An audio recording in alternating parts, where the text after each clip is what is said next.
Hello and welcome to the first of our two-part video summary series which examine and summarise all you need to know about the novel Mrs. Dalloway by Virginia Woolf. In this first part, we'll summarise the novel itself as well as key contextual things that you should be aware of. And do come back for the second part of the video where we look at key themes, symbols and characters. So when you're considering context with relation to this book, the first thing is to understand the writer herself, Virginia Woolf. So she's a modernist 20th century English writer, and she used a stream of consciousness as her narrative device. She was born to a very well-off family that lived in South Kensington, and she was part of the Bloomsbury Group, which is a group of artists and writers.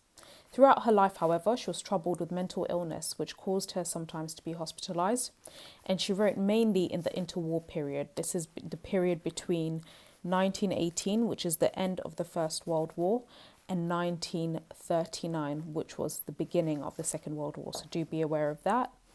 And this was in some ways reflected in her writing. In terms of the novel itself, the novel essentially covers one day, but in many ways, this is one day that's pivotal in changing everything. So Clarissa Dalloway is an upper middle class woman who lives in London, and she's preparing to host a party that evening. She returns from the shop and her old friend and suitor, Peter Walsh, stops by without notice. A long time ago, she had refused his marriage proposal. Peter, however, asks her if she's happy with her husband, Richard. Her daughter Elizabeth enters and Peter leaves.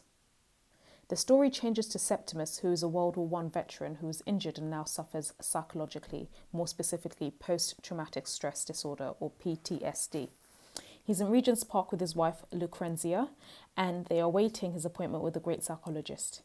Septimus is suicidal and he wants to right himself, and the psychologist diagnoses him and plans on sending him to a mental institution in the country.